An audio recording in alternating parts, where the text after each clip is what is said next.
Truth, logic, action, power. It's the GreggHoush Show here on New Revolutionary Radio. From the Leonard School in Malden, Massachusetts, Gregg and company are here to bring a sense of ethics to your news. Whether it's politics, activism, or current events, we always seek to inform and never to deceive. Let's start the show. Hello, and welcome to episode 28 of the GreggHoush Show. I am Gregg, and I am joined tonight by the wonderful Kayla Avery. That's me.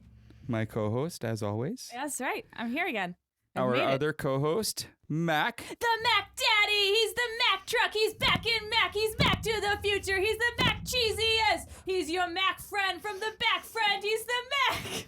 That has gotten so long. It's going to continue to grow. And that voice you just heard off in the background over there is... the magical Maddy. Magical Maddy.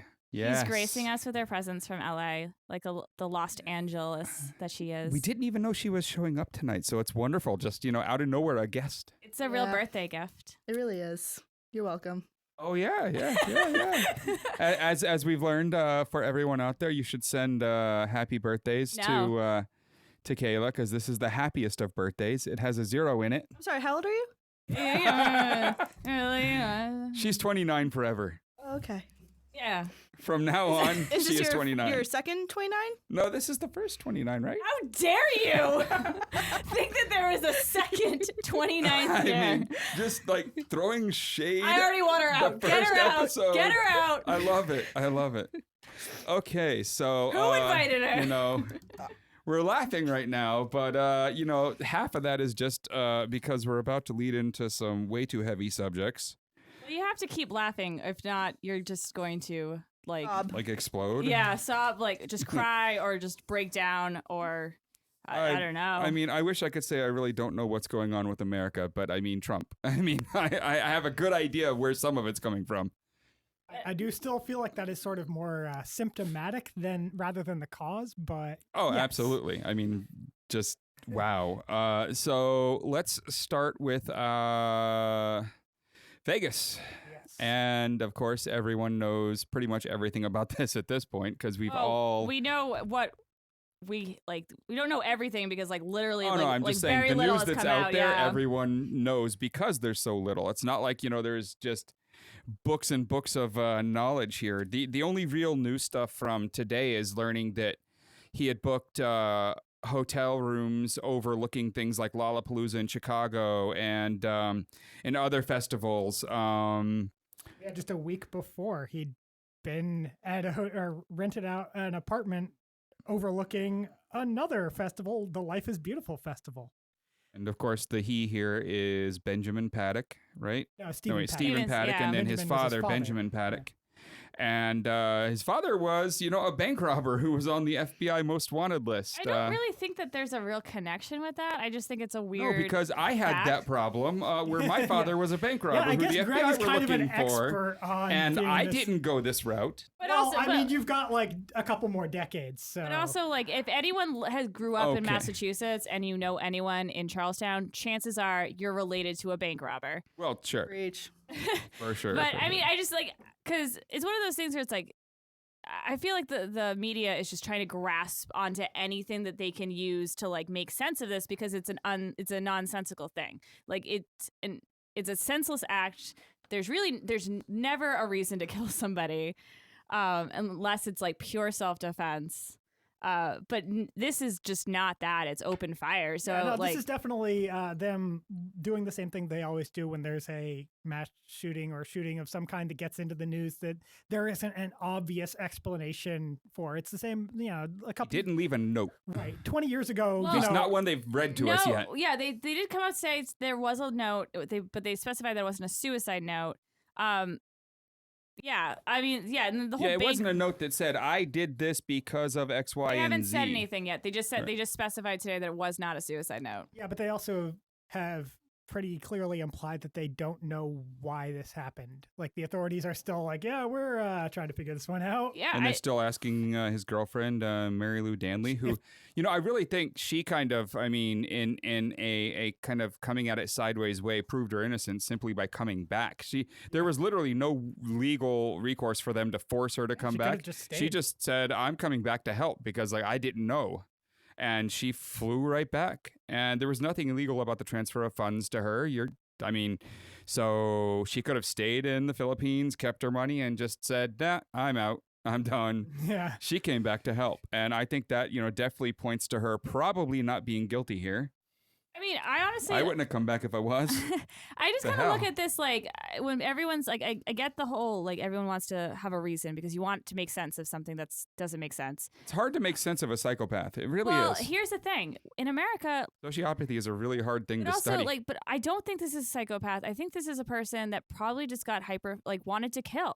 Now, some people might argue that is you got to be mentally twisted to want to kill somebody. But here in America, we hyper focus and obsess over these moments, and our TV shows and our movies are all these military war shots, and we and then we give infamy and celebrity to these shooters. So it's not it wouldn't be an uncommon thing or a shocking thing to find out that a person fantasized about becoming another shooter in America. No, that happened multiple times. Multiple of the school shootings were simply people saying a couple of them actually were talking about beating the high score of the last person, like when Cho did it. Exactly. There's usually still some kind of trigger that causes them to decide, okay, now it's time.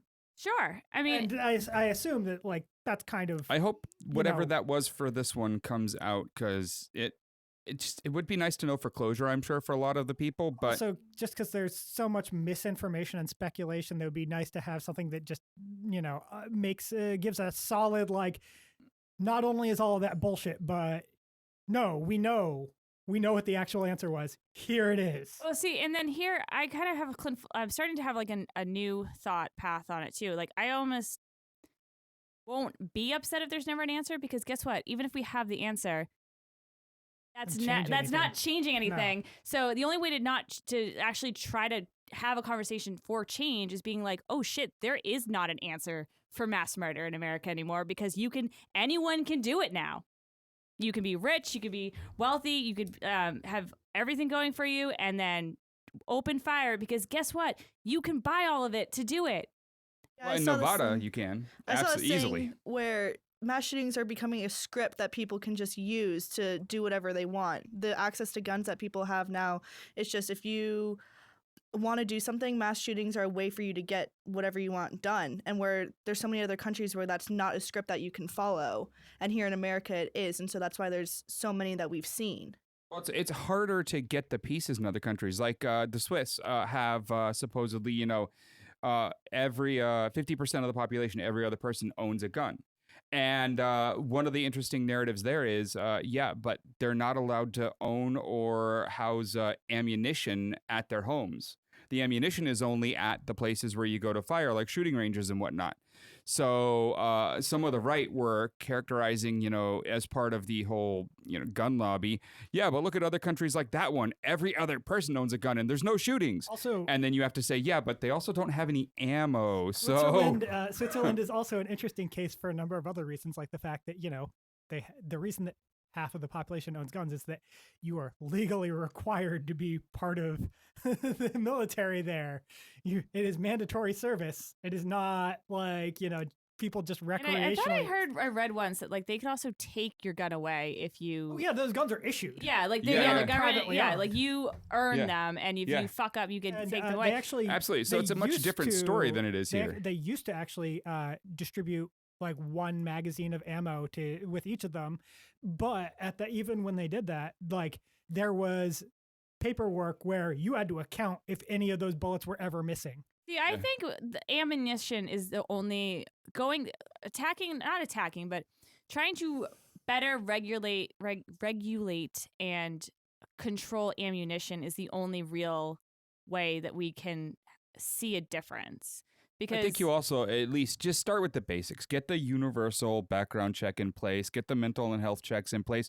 And unlike let the doesn't ATF have computers. They can't have computers. Everything's still on microfilm and index cards. Yeah. But in Nevada there isn't a wait time, so you can walk into a gun shop and if you qualify, you can buy 5 guns and all the ammo for it open right carry there, state. and walk right out the door with all of them slung over your shoulder. Yeah, it's an open carry state. So you can open carry on the strip, in casinos, and bars. So, but I mean, but at the same time, like, you can have all the guns in the world, but if you can't buy ammunition to use the guns, then we start to slow down the massacres a little bit. So there was an interview this morning by the New York Times with the owner of the shop where the Virginia Tech shooter from that school shooting, Cho, bought his weapons.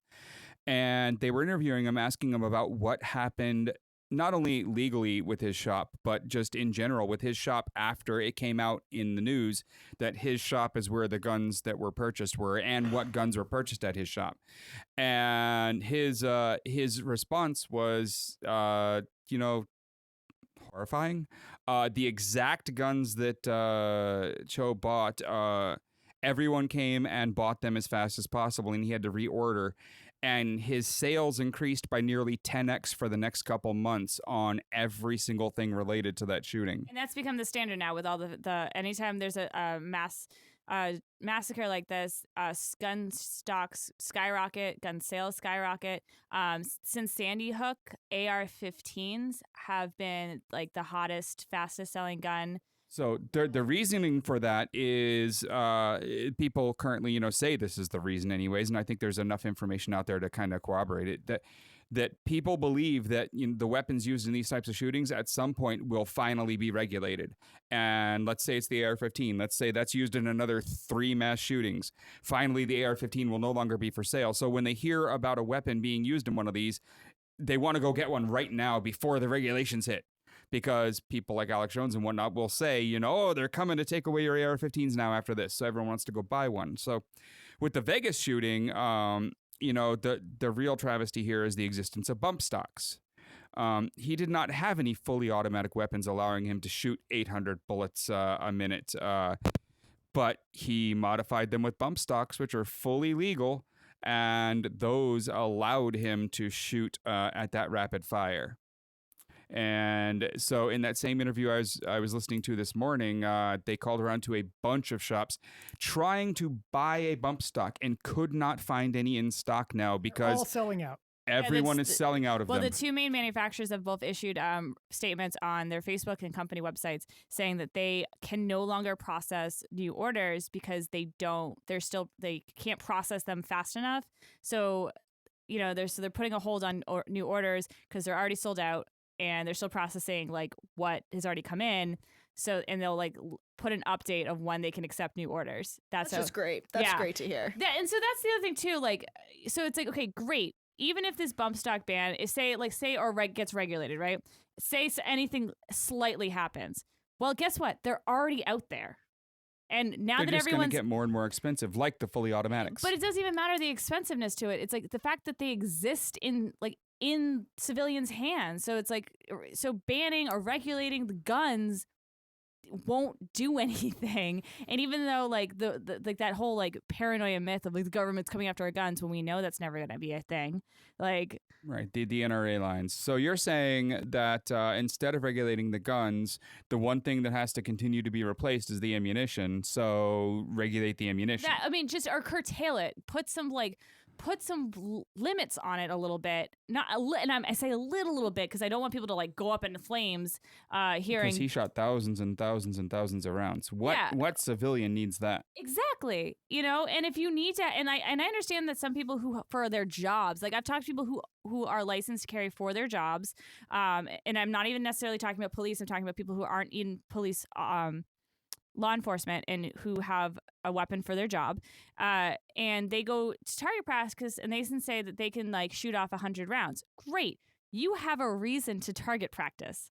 So you should be able to get 100 rounds at target practice.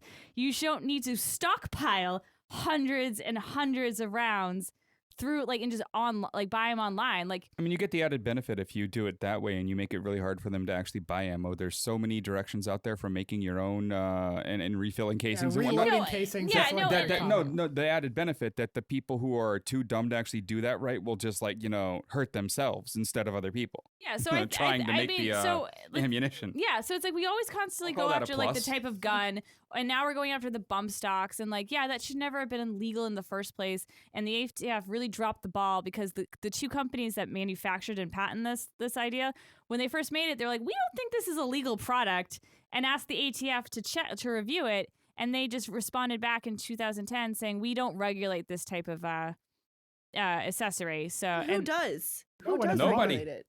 Well, theoretically, it would be the ATF's job. There's just no regulation for them to deal with it. But they could have also said, they could have told the companies, we need more time. Wait a minute. We don't like this. Don't put this on sale. We need more time to understand what you just gave us. Instead, they said, we don't regulate it. And the company said, okay, so we're selling it now. And they said, great job. And then, boom, here we are. American ingenuity right there. Right, yeah, innovating. It's really innovating. So we're at this interesting point where, for the first time, people like Paul Ryan are open to the Ryan idea. Is not doing anything. Open to the idea of possibly having a conversation that might relate to something with guns. That's about as far as he's gone. But you know what? He's never even gone that far. So this is a miracle of nothing getting done. You know why? Because the NRA released a statement today that said maybe the bump stocks could be more regulated. Maybe there could be some little bit more regulations to them. I think their thoughts are that's what's making us look bad. No, they're saying the NRA is thinking, well, we only represent the gun manufacturers, so we don't really give a shit about the people making accessories. Also, if we think about it, this is an unregulated product. So if they say, double the amount of regulations, okay, so let's double zero. Yeah. So, yeah. And so because the NRA said that, Spineless Ryan said, oh, okay, I can take my head out of Trump's ass and say something about this. So right after the event, I believe it was the next evening, Seth Meyers on his show looked right into the camera and said, all right, we need Congress to step up here and issue a statement. And we need them to tell us right now, so we don't worry about it, so we don't go back and forth for the next few months about it. Just let us know right now the thing that we already know, which is you're going to do nothing. And he asked them just to put out a statement saying they're going to do nothing, because they're going to do nothing. Richard Painter, who is George W. Bush's former ethics attorney while he was in the White House, and sounds like the biggest liberal socialist on Twitter. Right. He's my favorite person to follow on Twitter. Is right at the day on Monday, he was tweeting out the exact number of all the campaign donations that every Republican congressperson and senator has received from the NRA, and then issued a statement saying, "Get these people out of office." I don't know if anyone saw, there was, of course, Jimmy Kimmel also talked about Yes, I saw guns. that, yeah. Well, The Federalist did an article about how if Jimmy Kimmel can't be honest about guns, then he shouldn't be involved in the conversation. And their first point about how he was wrong was how he had talked about, Mitch McConnell and Paul Ryan, and how the NRA is holding both of their balls. And which is very true. Yeah, it was about, the NRA and donations to the GOP. And the Federalist tried to, use the specific donations to Paul Ryan and Mitch McConnell's campaigns as evidence that, in fact, the NRA, doesn't have any influence. What are you talking about? This is 0.03% of their donations or whatever.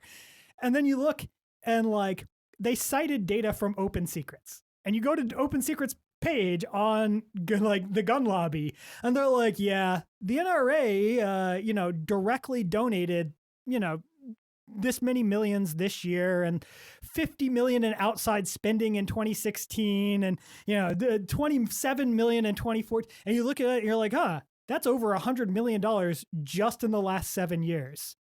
So, Federalist, you want to remind me how that's a drop in the bucket? They are literally the largest single lobbyist organization that donate to the biggest campaign donations. They are the number one lobbyist. And I mean, even beyond their direct lobbying and spending and their own 501c3 and all that, there's the fact that a sizable portion of the Republican base and some Democrats for that matter, are very, very much what the NRA says goes. If the NRA came out and said we are not okay with this candidate, that these people would not donate to that person, they would not support that person.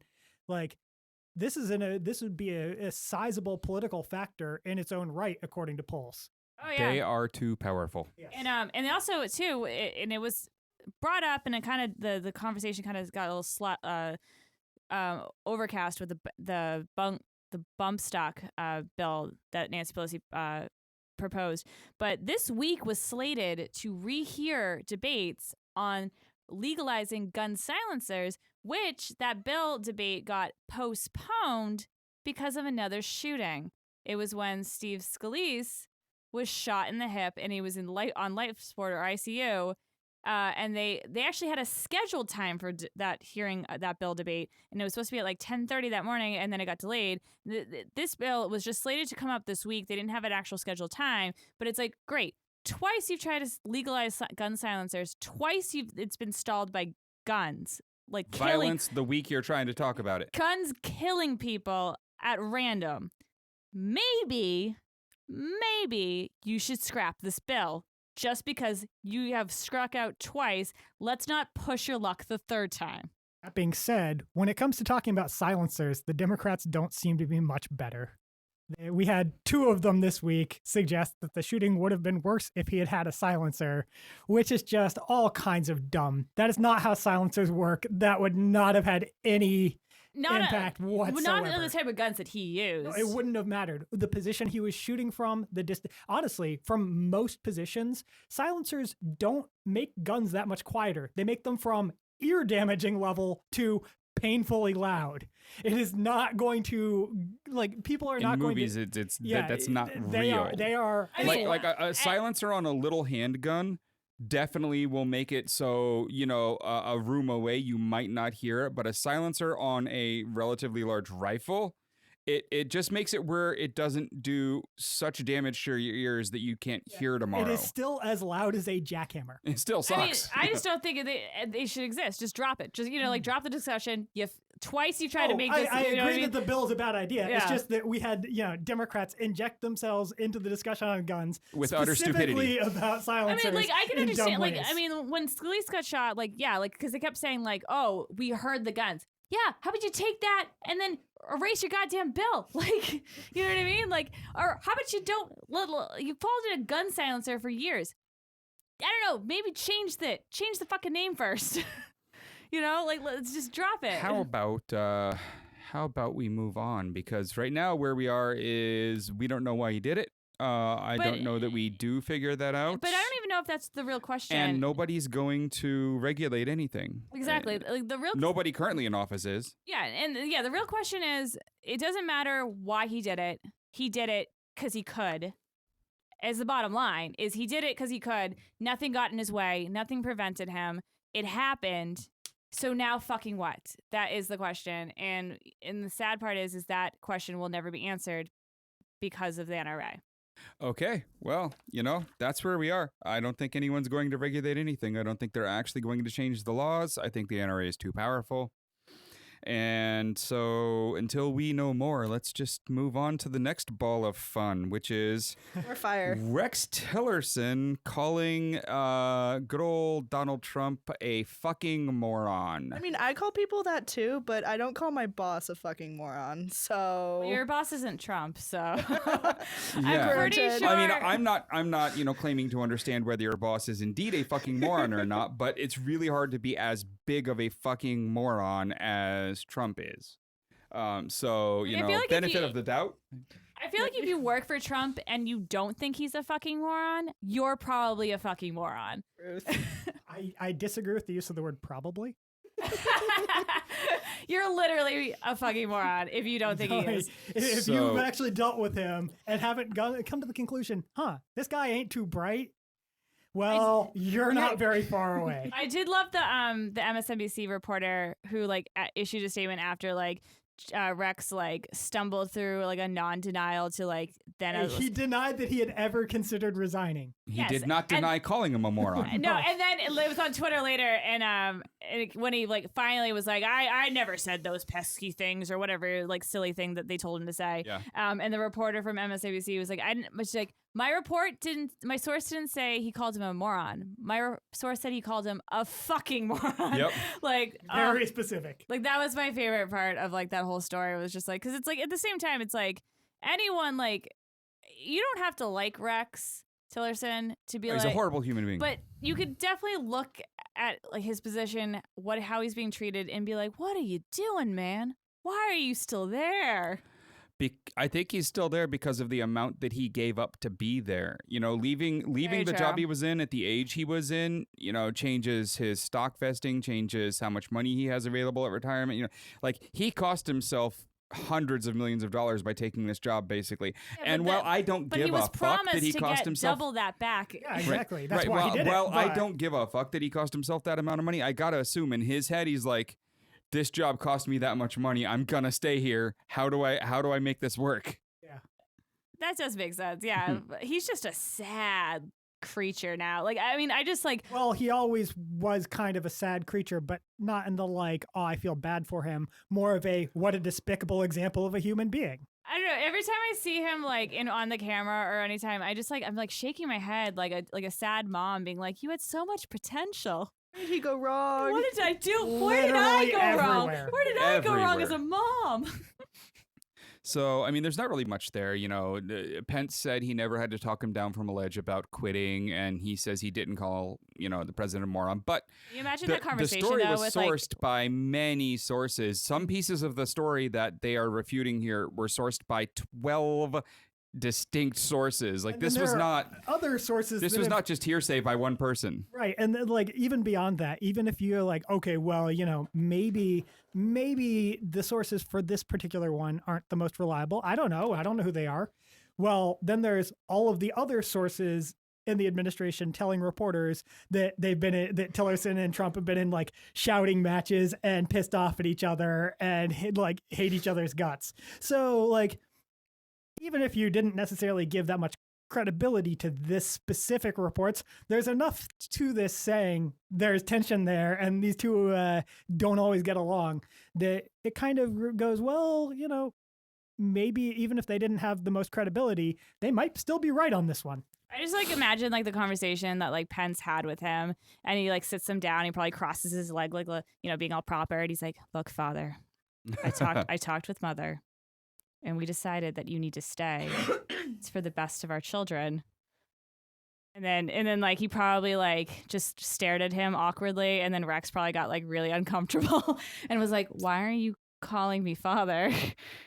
Gotta think it's a little weird being Pence at this point with the whole idea that, you know, in the proper forward progress of people identifying properly their own gender, you know, actually deciding, you know, this is what I am for various medical reasons, various, you know, psychological reasons, and him not, you know, making it very clear that he's not allowed to be in a room alone with a female.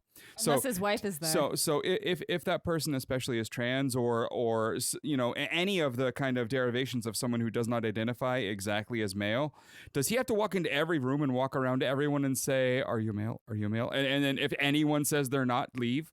No, I think he just like stands behind his wife like a little sheepdog, and then like tries not to look anyone in the eyes because he's not allowed to. He's such a horrible human being. He's such a creepy man. So at this point, I mean, that's all we have on Rex. I mean, he seems to be keeping his job for now. I think he keeps it as long as Trump keeps his.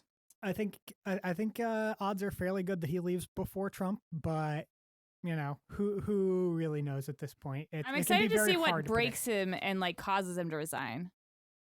That would be interesting. Yeah, that's definitely like where I'm putting my faith in. I'm like, what's gonna break you? So. Trump bombs North Korea. I was about to say, yeah. right when Trump decides to actually go into North Korea against Tillerson. And then he probably gets into Then Tillerson drops the mic, says, "I'm out of here." Yeah, and then Done. gets in his spaceship and goes to Mars. Because you know he's already got a condo there. Oh, yeah. He has his own crater. You know, let's do one of these. This just in. NBC is reporting right now that Mueller's investigation team finally got to meet with the author of the Steele dossier.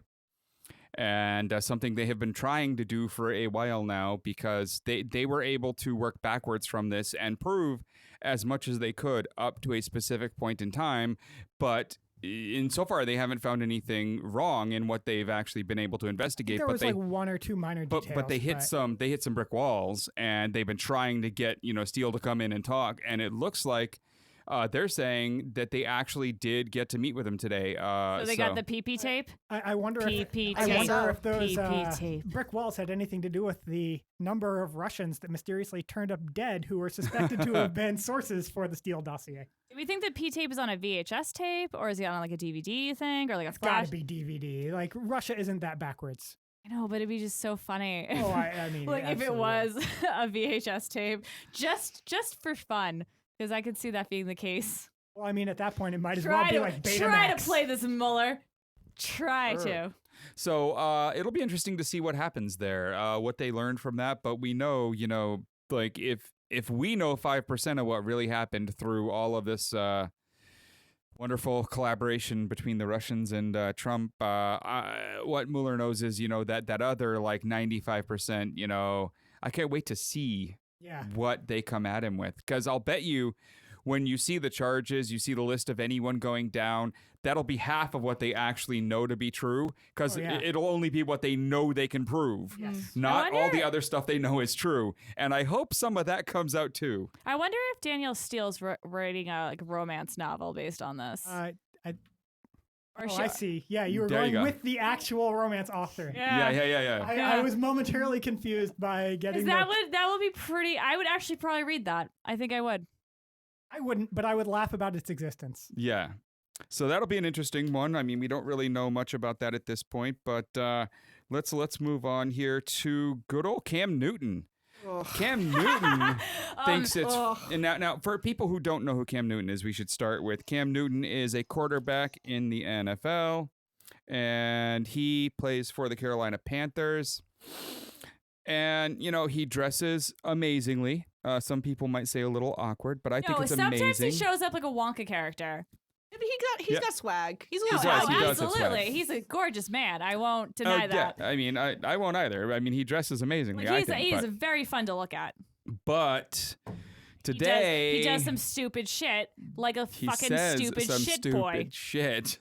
So today, a reporter, Jordan Rodriguez, of the Observer, Charlotte Observer. the Charlotte Observer. Be specific about the yes. observers. Yeah, because there are too many of them. Was in the room there asking questions, and she asked him about routes, and this is a thing that the wide receivers do.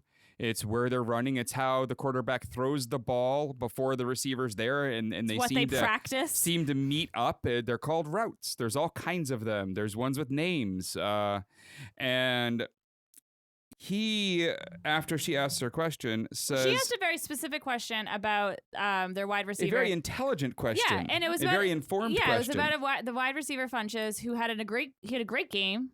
And they've also had a rocky start, a few couple games in last season. So it was just everything kind of came together for that in that one game against the Patriots. So it was a natural question to be asked. So she asked this question, and he responds by laughing and saying, "It's funny to hear a female talk about routes." And then he laughed again and said, "It's funny." No, it's not. It's not funny. When called out about it, he went on to Twitter and said that he thought it was funny. It's not funny, as Maddy so timely jumped in there. It is not funny. This is wrong. I mean, this is absolute sexism. He would not have laughed and said that about a man. Now, he clarified much later that, I should have said reporters, not female. But we all know what he was talking about. No, he knew what he was saying, and he said it. And the team, of course, have, made comments. And the NFL spokesman, Brian McCarthy, said that his comments do not reflect the thinking of the league. She, of course, Jordan Rodriguez, made comments and went to Twitter and made more comments. But in the end, God, he just needs to shut the fuck up. Well, I mean, that was horrible. And also, but she also kind of she got her perfect last words in there when she asked him. She's like, "Do you even know my name?" Yeah. She had been reporting on the team directly and in these conferences, talking to them for a year. And at the end of all of this, she just looked at him and asked if he even knew her name, and he did not. Yeah, and then she said Jordan Rodriguez, Charlotte Observer, and then walked away. So I think that's a great last word, being like, go fuck yourself. But the idea that women can't understand football makes no sense to me. Growing up in Texas, like I knew as a young man that if I didn't like football, like the family would have just killed me. Like that's what happens in Texas. You either like football or you're not, part of the family, right? You have to like the right football team. Yeah, but it was not just as the man though. All the women I knew also, at least in our family and around us, also showed up to watch the football. Like my sisters, everyone else, and they were easily as informed as the men. Of the football. Indeed. And, it's just... See, the thing is, Cam is a young kid, and he's stupid. And Really? He's a really good player. And he's a great... But the thing is... He might have been hit in the head too many times. He has been. But As all football players have. But at the same time, what's sad is that, he's also too stupid to realize that he's being stupid. Yeah, anyone who had realized what they had said was so wrong wouldn't have gone to Twitter hours later and said that he thought it was funny. When your own team is issuing a statement and the NFL is issuing a statement and you're still sitting there going, what? It's funny. Isn't it funny, guys? And it's like, no, shut up, Cam. Just shut your face. Look pretty. No one wants to hear your voice. So she graduated from the Walter Cronkite School of Journalism. But that doesn't matter to him. I mean, because it's this isn't just some random intern off the street. This is she was a journalist. Then, was in Pennsylvania writing about Penn State football. And, anyone that's vaguely familiar with the phrase Penn State football knows what it entails to be someone that, chooses to write about that. Yeah, but this is also we're talking about a sport that just had its first female commentator for an entire football game, and that happened the beginning of the first Monday game of the season. Yes, and they've been around for 50 years, 53. Little longer than that. Is it? I don't know what Roman numerals are. Okay, so every time it's a Super Bowl, I'm going off the Super Bowl right now. It's Super Bowl XXX for me. I don't know. That's when the league formed as the two separate leagues coming together, the AFL and NFL. But they also existed for many years before that as individual leagues. So it's it's been a while. Also, it's clearly funny and ludicrous to have women talking about something that's actually a technical matter in football, which is why there are no leagues of women playing football. Wait. There's the lingerie league. Well, sure. That is a real league. It's kind of a it's a full joke, tackle but sport. It is an actual. They do tackle. And they do actually play football. It's not just people screwing around. It is legit. Oh yeah, it's a real thing. Where do you watch that? I'm asking I don't know. for a friend. I want to go see it. Those women are badass. I don't know, but I hear the name periodically, so I guess it still exists. Yeah, no, Vice talks about it a lot. That's why. I prefer the Puppy Bowl. Oh, you would. The kitty halftime, that's my life right there. Right. Wait, I thought there was the kitty cheerleaders. I think it's both. You've lost me. But so Cam Newton, shut the fuck up already, please. I know, it's you're actually one of the, he doesn't even have that shitty of a record yet. You don't need to. He's only made a few mistakes. He could repair this and come back. Exactly. I just hope someone in a woman close to him, whether it's his wife or someone can pull him aside and be like, hey Cam, you're being dumb. I know you don't understand why you're being dumb, but you will. Just shut up. for perspective on your comments about the female commentator finally making it an entire game on TV. The AFL was founded in 1896. So we're 100 and a few years in on this one. Greg, do some math. A little over a century. Yeah, and they just had their first full female commentator for the full game. So it's the NFL isn't exactly a champion of women here. So. I mean, they do employ a lot of female cheerleaders. No, they don't. They're separate. And that is right. And they pay them jack. That's why I was joking. They've been suing them. Yeah, they pay them nothing. Ugh. So anyways, Cam, again, shut the fuck up. I know. It's don't destroy what you have. You have something good going on. Just don't destroy it. Indeed. And don't murder anybody. So let's get away from sports, which usually isn't our forte here. I know, we're really great with the football. The football. It's almost as great as the Facebook. Indeed. So, Catalonia going for independence. Again. And Serbia's foreign minister is accusing the world powers of a double standard for refusing to accept the Catalan independence referendum while accepting Kosovo's. And in fact, kind of forcing Kosovo's through. I mean, he does kind of have a point. He absolutely does. I agree with him. Yeah. There is a double standard here. Well, I mean, I half agree with him because I get the impression that he was on the wrong side of that battle. He didn't support the Kosovo one. I might have disagreed with everything he did about 20 years ago. But at this point, he is making a valid point. And I mean, the situation with Catalonia is just, it's kind of ridiculous, honestly. I mean, Catalonia has been independent in the past. It was, I believe the first of the Spanish provinces, but they were, I think, the first to actually implement restrictions on the powers of the king in Spain. Like, they have a long history of actually like standing up and promoting their own independence and not just being a region of Spain. I know they have the poop stick during Christmas. That's all I know about Catalonia. Oh my god, when I went to Barcelona, there were so many of these like little figurines and they all had to do with poop, and I was like, oh yeah, what is going on, right? What is it? The category Catalonian Christmas. They have like little poopers. It's my extensive like Catalonia history. There is the poop log.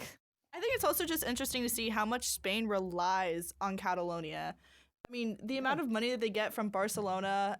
They are and tourism, like they do not want to let that percentage go. of the GDP is from there, and that is the only reason they don't want them to go. Mm-hmm. I mean, besides the idea that then the Basque Country might want to leave, and after the Franco-related revolutions, they gave Catalonia and they gave the Basque Country a lot more freedom than the rest of the country got, in terms of like the rest of the country was just Spain, but those two areas have their own local parliaments, their own, they really autonomous are like regions. Scotland. Yeah, autonomous regions. Yeah, it runs a little like Scotland. Wait, so Barcelona is in Catalonia? Yeah. Yeah.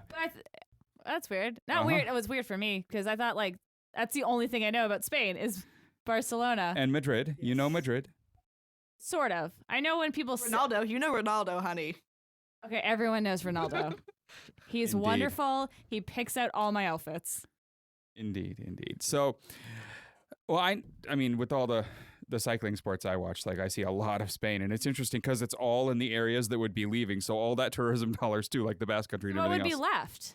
Everything except all the parts of Spain that you don't hear about, basically. Yeah, so where the money isn't. Excellent. So this is the Gibraltar. I'm learning a lot today. Gibraltar isn't even Spain. Yeah, but it's over like the border over there. They definitely have had some arguments about that. Spain doesn't agree with your assessment of who wants Gibraltar. Let's put it that way. So one of the more interesting things, here is the farmers of Catalonia. They wanted the police, the riot police, and everyone else out of town. So they threatened that they were going to go to the border with France, which they have a large border with France, and shut down all of the roads. And they were going to put their big farming equipment across the roads and they just get out of it and leave them turned off and say, get those out of the way. Those are hard things to move. Like you need special equipment to get those things out of the way. They are heavy. Especially when there's a lot of them. And so, of course, the police and military and everyone else rushed to the French border to stop them, only to find nobody there. And once they all gathered there and were trying to talk about what to do, the farmers came in behind them and blocked the roads on the way back to Catalonia to slow them down. That is the best troll thing I've ever heard I in think my that's life. hilarious. Farmers uprising, man. Right? The farmers, man. They get some shit done. When you want pitchforks, you go to farmers, right? Yeah, and if you want whiskey, you go to farmers. That's how you do it. So 90% plus of the actual people who took part in the referendum voted to split from Spain. To be fair, that was a lower turnout than even U.S. elections get, but... Right.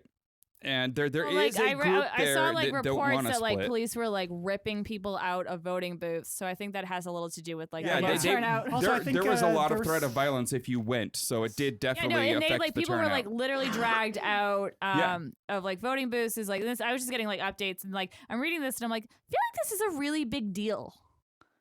It is. Spain's highest court has suspended a meeting of Catalonia's regional parliament planned for Monday in an attempt to prevent Catalan president Carles Puigdemont's expected declaration of independence.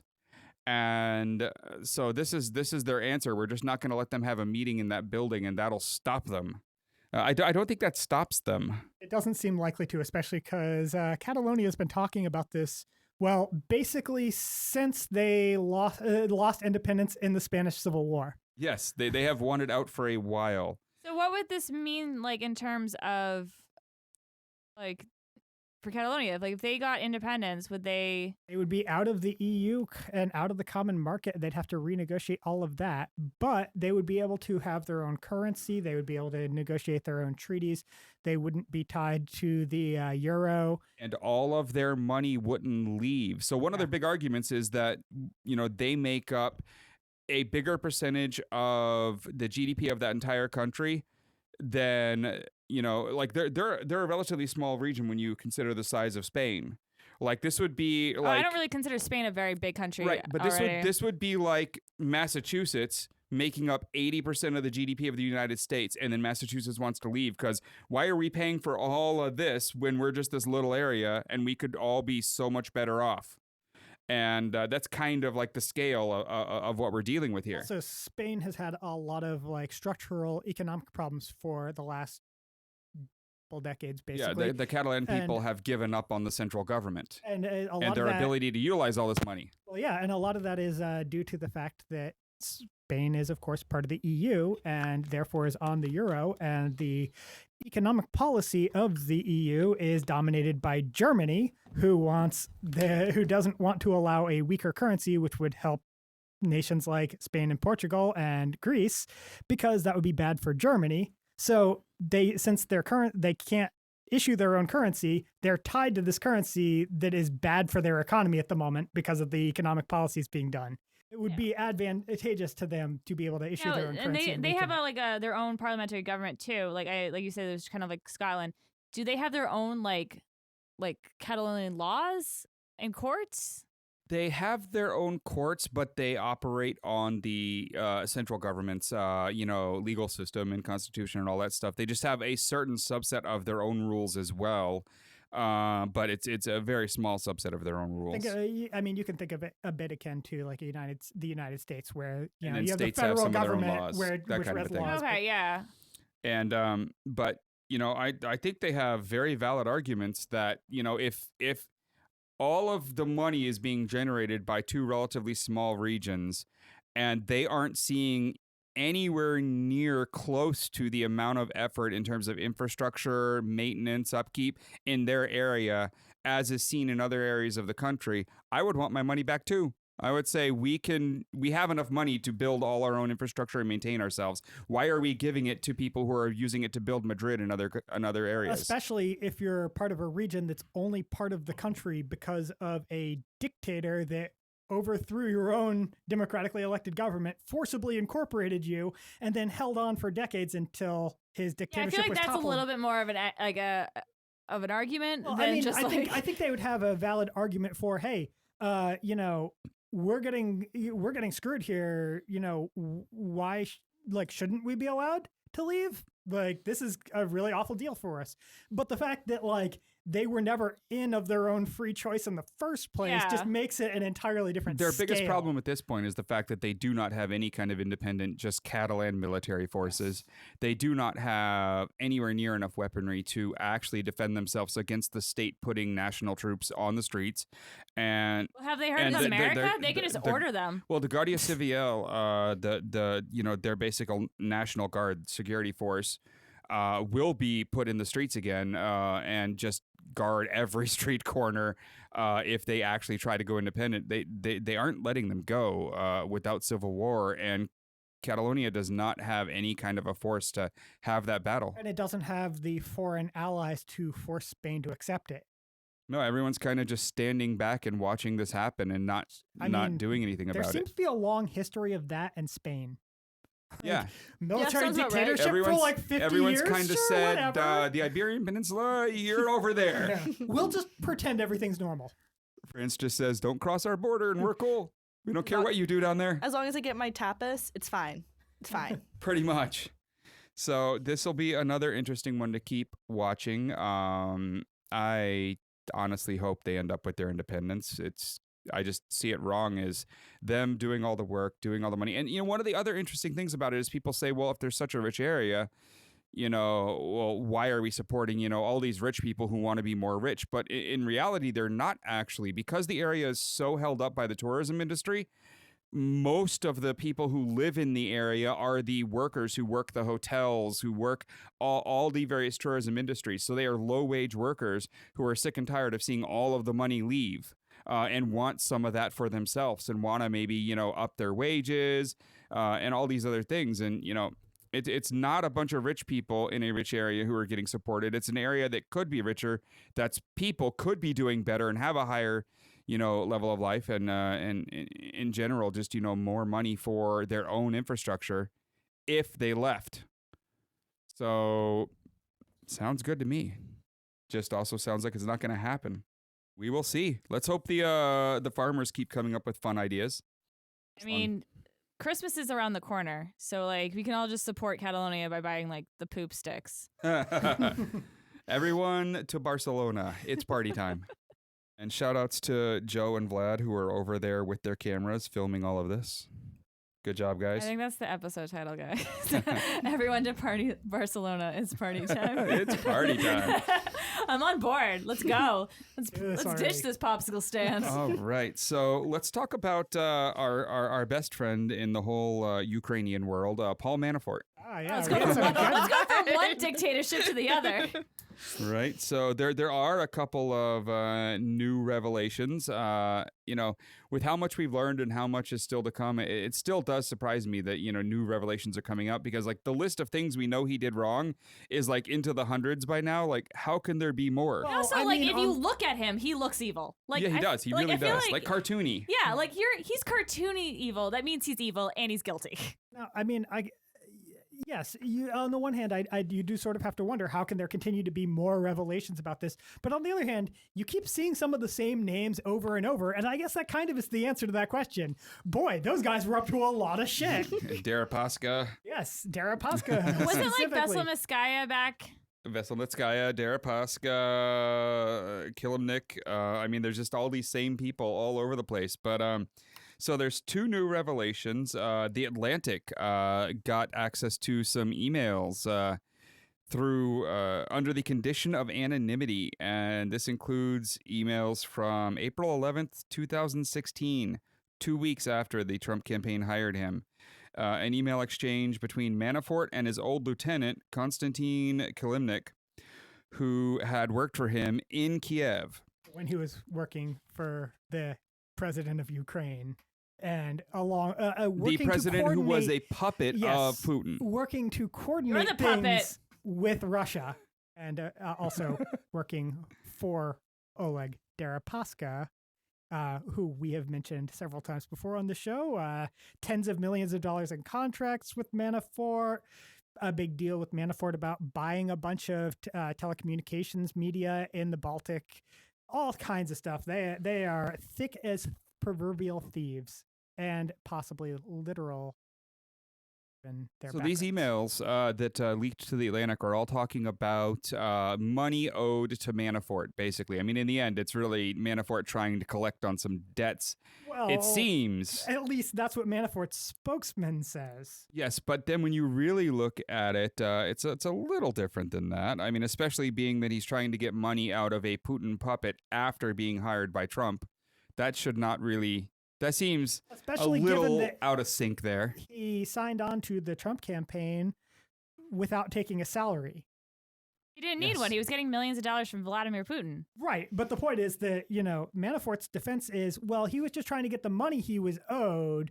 And he needed he needed money, obviously. And a little later in 2016, he would take out a bunch of loans using $16 million. Yes, his New York properties. Wait, as you guys collateral. don't take out $16 million loans on the reg?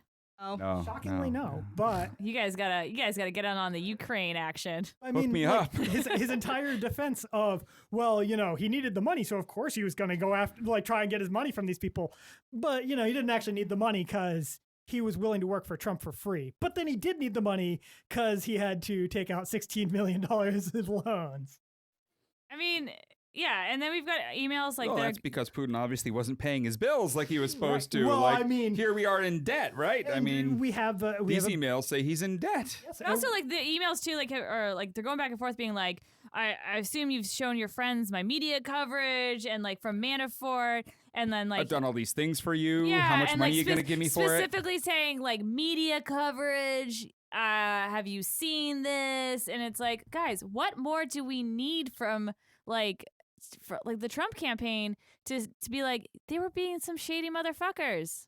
I also like the fact that, Manafort's spokesman, Jason Maloney, his defense was, quote, "It's no secret Paul was owed money going back to 2014, end quote. That was about the You're like, well, actually it was because he didn't register as a foreign lobbyist. No, but that was separate from his acting as a foreign lobbyist. That was one of his other contracts with Deripaska that was about buying up telecommunications media. But regardless, Deripaska's spokesperson, I should say, replied indirectly that the suggestion that Mr. Deripaska owes money to Mr. Manafort is absurd, and that except for the contents of these emails, Mr. Manafort has never made any such claim. To the contrary, as set out in widely reported court filings, it is Mr. Manafort who has failed to provide any accounting in respect of investments for which he was responsible. Mr. Manafort is the debtor here, not the creditor.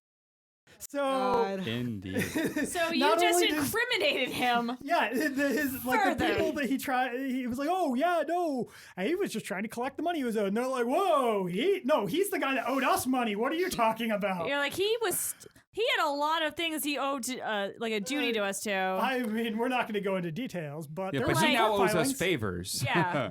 It's like, he was still on our books, and he was trying to pay some of the debt back. Yeah. Oh, my God. Is he the first person who goes down when all this Trump stuff happens with Mueller? Is he the first one? No, Flynn was the first, right? Well, we haven't heard much about both of them. Yeah, I mean, I just assume those indictments are coming down at basically the same time. Well, yeah, he's already been told he's being indicted. Yes. Which is funny. But a lot of it's come out recently on Manafort, but we haven't really heard much. They've kind of like gotten quiet on Flynn. Well, I think that's because they're preparing. Yeah. Also, a bunch of the stuff that we found out previously regarding Flynn was just so damning that, like, what else do we need? We got enough. Oh, so they're probably like, this one's set. This cake we got is baked. That case. It's over here. That was the jigsaw puzzle that had 4 pieces. Yeah. And the Manafort is the 1,000 piece, and they've got like 400 of them together now. And Trump is the like 5,000 piece one. Yeah. Double-sided, probably. Indeed. Oh, I hate those. I love those puzzles. Oh. I'm such an old lady. Yeah, I could do them all day. Sitting at home with your dog wearing clothes while you're drinking doing a puzzle. my box wine. That's a life right there. Dude, that's my weekend. That's not the life of a 29-year-old. It's not. It's the life of a 30-year-old now. What? She admits it. Got her to say it. I know. Death is coming. All right, so yes. So Manafort's going down. I mean, we know this. Mueller's going to get him. He knows this because he's been expressly told by Mueller's people. He's been told the indictment's coming. Prepare. So, next up, we have the Supreme Court of the United States. Which started on Monday. Officially started back on Monday. Actually talking about a gerrymandering case. And right now it's falling down party lines where the Republicans are saying, we don't want to take on something that's political if we come down wrong on this one. And the Democrats saying the Republicans are being assholes and they're doing horrible things and it's a free speech argument. Well, I mean, and then there's Kennedy kind of in the middle. Let's give a little bit of credit where credit is due because you said Republicans. And to be fair, John McCain being, acting like a decent human being, which he occasionally does. I'm talking about the judges on that one. Yeah, McCain is being interesting here. Yeah, no, he actually, John McCain and Sheldon Whitehouse put out a statement. Is about wanting the U.S. Supreme Court to create a standard for determining the constitutionality of partisan gerrymandering.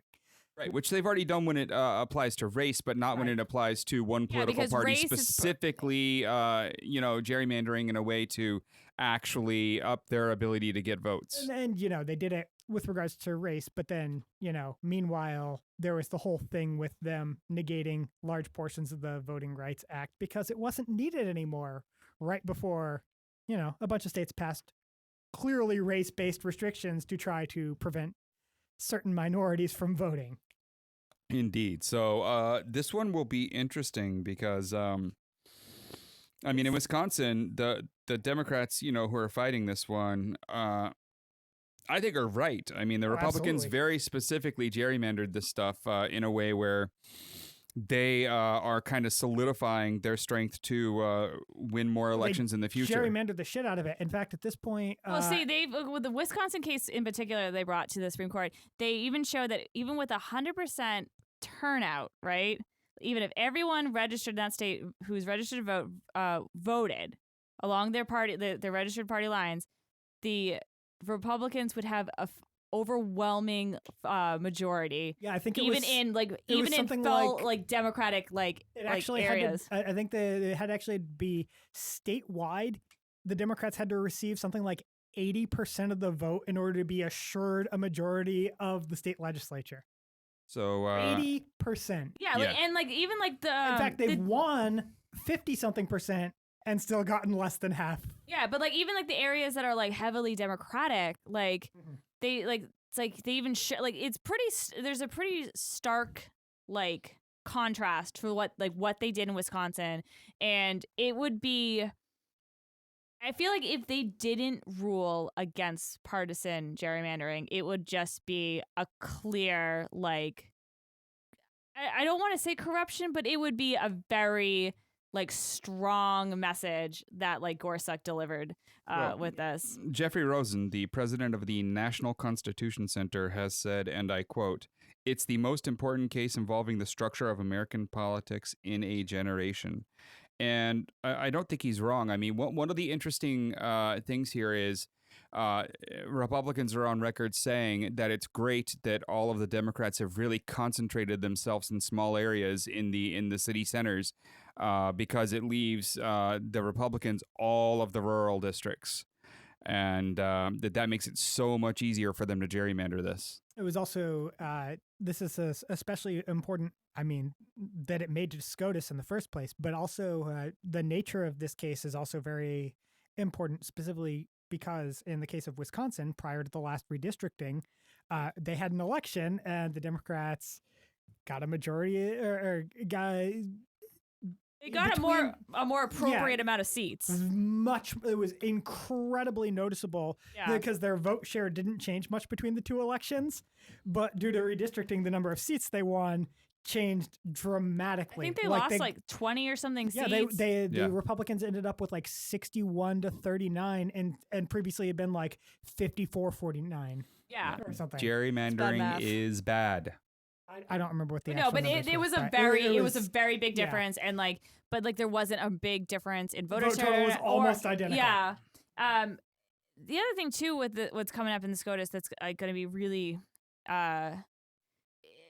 there's a lot of cases that are here in front of the bench right now that are going to have a huge impact, and it can do a lot of damage. They want to specifically, they want to undermine the unions again. They're bringing cases back that they originally were split on, which I think is I don't know how they were able to get away with this. Especially because it's been one session. It wasn't split a few years ago. It's it was split 6 months ago, and now you're bringing it back. You could have thousands of cases come before the Supreme Court, and then you're let's take up a case that we've already heard. and so they want to undermine the unions again, which it was the case that they originally split on, and this would completely take out unions by the knees. what remains of unions. And they are on like they're like artificial knees right now. Yeah. Like they have amputated legs and they have like really like shitty like on their third knee replacement. Yeah, and it's not and, like they're paying out of pocket because they don't even have health insurance for it. Also, like, their artificial legs actually got amputated at one point, and so they're on like artificial. Yeah, artificial it's like legs. with duct tape and like glue being held together. Like it's real. Like this is going to really hurt. And then the other thing they want to do is class actions, which will have huge effects if they get rid of the class action, because that's the only thing holding companies like accountable. Yeah, there's no way an individual can realistically win a court case against a multi-billion-dollar corporation in all but the most absolute extreme circumstances. And there's no way that attorneys will even.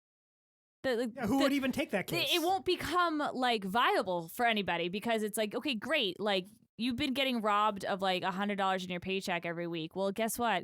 Trying to fight for you to get $500 or $5,000 back when you work for like Walmart.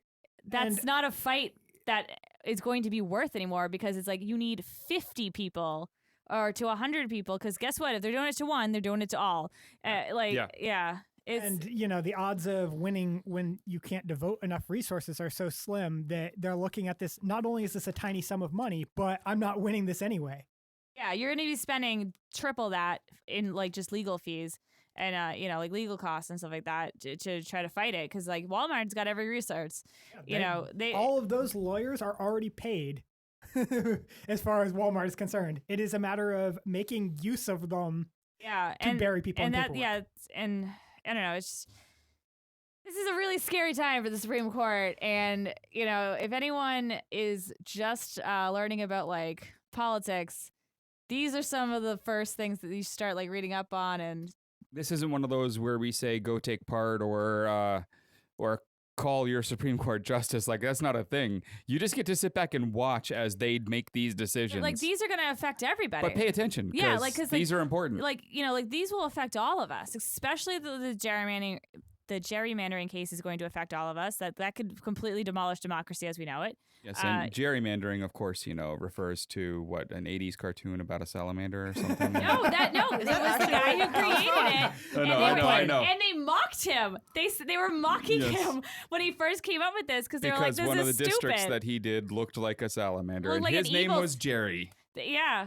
Or actually, it was Gary. I think it was Gary, yeah. And then they made it, Yeah, we just keep saying gerrymandering. Yeah. And what's even funnier is that Arnold Schwarzenegger went to Congress, I think it was Wednesday. Yes, it was Wednesday. He went to Congress because he's actually he wants the court to strike this down. Like he wants them to rule against gerrymandering. And so he went to Congress to give a speech. And it's just really funny to see Arnold Schwarzenegger be like the president we probably should have. It was also very funny seeing him being our governor. So it's been great. Yeah. I don't want to like him because he's done some shitty things. But when I see him being holding like a press conference in front of like the White House being like hasta la vista gerrymandering, and I'm like, yeah, I'm on board. I don't really, I have some respect for him. I wouldn't say that I like him or anything, but like, man, I could at least respect him as opposition. Like if that was the Republican Party, I'd be like, all right, well, I don't agree with them on a whole lot, but they seem like they're actually a political party with some sort of coherent, platform and actually interested in the good of the nation. Like, sure, we disagree on how you get there, but we seem to be at least having like the same basic goal. Yeah, it's like you can have so just because you disagree with how you get to the common goal, like you still have the common goal. Yeah, where there's some basic foundation of commonality there. Yeah. So we get to watch as they make all kinds of really foundational decisions for our democracy. And right now, I don't like the balance of the court. I don't know that we survive this with good results. No, because we got a stolen seat. Yeah. Someone who almost certainly doesn't believe the U.S. is a democracy. So now we have another person possibly running for president, another celebrity, another businessman. Oh, Jesus Christ. Mark Cuban. Mark Cuban. Yeah, buddy. So he has said he was asked on a podcast a few days ago, and he was asked, quote, "Are you considering running for president of the United States?" And his response was, "Yes. Considering, yes. Ready to commit to it? No." And he went on, quote, "If I can come up with solutions that I think people can get behind and truly solve problems, then it makes perfect sense for me to run. If it comes down to, do I think I can win because I can convince more people to vote for me, then no, I won't run." So basically, we all have to wait for the new season of Shark Tank policy making. Pretty much. He wants to know who has the best ideas for policy, and if I like it, I'm buying it, and I'm probably going to use it to run for president. That's my favorite thing about Mark Cuban. He just kind of sits there and complains about everything, but is also very upfront with like, I don't know how to fix it. I'm just going to sit here and complain. Yeah, so he's been yelling about Trump since the very beginning. I mean, he actually went on and did a monologue on the Colbert Show just about, Trump winning and everything, and how bad Trump is and was. And it's weird to me because I don't think we need another celebrity/businessman president. But if one's going to win out of all the ones that seem likely to run, it would be interesting to see Cuban run here. Of all the ones that are possibilities, I would prefer him. But I would still prefer more an actual politician who, I would by knows what they're default doing. Prefer pretty much literally anyone who knew what they were doing. Who other businessmen who would actually consider running for president? Bloomberg. Cuban and God. Bloomberg has hinted at the idea, and of course, I mean, remember and then there's George Soros. Yeah, he's not. He can't. He can't. Oh, he Not can't. from here. No. Oh, he could just pay all the protesters. No, he's not a natural born citizen, so he can't serve as president. Oh, that's why he pays us. Got it. Indeed. I mean, on the women's side of this one, you've got like Whitman, and almost Tried, like failed. most of the actual women who weren't Hillary are business people. They're not. Oh yeah. They're not politicians who went for it. So that definitely a large field of business people trying to move in on this one. Carly Fiorina could run again. And again, it's not that I want Failed. Cuban to I just win, threw up in my but mouth if a the little next bit. one is a businessman or a businesswoman, then I prefer him over all the ones that are currently running. Yeah, I haven't heard any of them talking about doing it that I would prefer over Cuban. Right. Why can't we just get like a young, hot person to run, like France and Canada? Like, why can't we have the hot leader? Have any suggestions? Yeah, I mean, give us a name. Yeah, who do you have in mind? Like Justin Trudeau? I mean, again, the whole America. natural born citizen Can problem. we just become like Canada? Like, can we just like? No. Get annexed by Canada. I mean, according to the Republicans, if we let Bernie have his way, we will. Yeah. Can we do that? So, Because like their socialized medicine is on fleek, and I want to get that. I want those pharma drugs, those cheap ass pills. I just want the Tim Hortons. Honestly, I just want the coffee and the donuts. right? Oh man, and pancakes galore. I don't know. I like my country. I just think we need better leadership. And like prostitution's like a constitutional right now in Canada. I'm really thinking getting rid of America is like the way to go here. Okay. Cool. You guys are all nodding in agreement. You're all nodding. You're all looking at me with starry eyes going, I like this new America. It's called Canada. No. Of course, Tony's in the other room just loving this. Our Canadian intern. He's all about his homeland, yet lives here in America. I gotta question that one. Yeah, it's because How patriotic are you?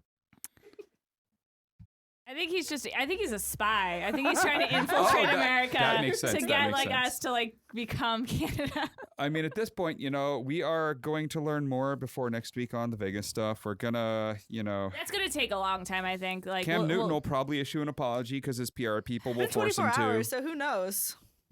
Catalonia could be independent. I doubt it. Paul Manafort could finally actually be indicted. We could be gerrymandered all the way to the end of time thanks to the Supreme Court. All kinds That of one fun seems things for likely. next time. And someone might win the lottery in this room. Like you just never Miracle. know. So that is episode 28 right there, everybody. Thanks for coming along. Listen to the wonderful bumps right after this where we beg you for money and ask you to share all our social media. Please. All right. Good night, everyone. Thank you for listening. Follow us on Facebook and Twitter at GreggHoush Show and on Instagram at GreggHoush. If you like what you've heard and want to be a part of it, check out patreon.com/GreggHoush. In exchange for funding our programming, you gain access to exclusive content such as uncut editions of our podcast. We have new episodes every Thursday night. We hope you listen in. The GreggHoush Show was created by GreggHoush, executive produced by co-host Eric Gowrays, and co-hosted by Kayla Avery. Other contributors include producer and writer Anna Jeffrey, co-host producer David McGuffin, and writer-engineer Robert Tortora. Theme music for this show was produced and recorded by Geneva de Colbert. Our interns include co-host Casey McLaughlin, writer-engineer Alec Greeny, writer Maddy Locicero, and associate producer, writer, and announcer William Kennedy. You're listening to New Revolutionary Radio, your call to action.